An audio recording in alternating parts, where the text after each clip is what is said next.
You ask Tiger to solve. This deals with linear equations with one unknown.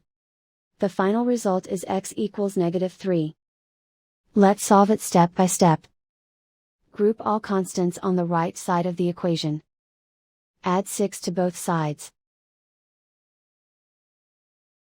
Simplify the arithmetic.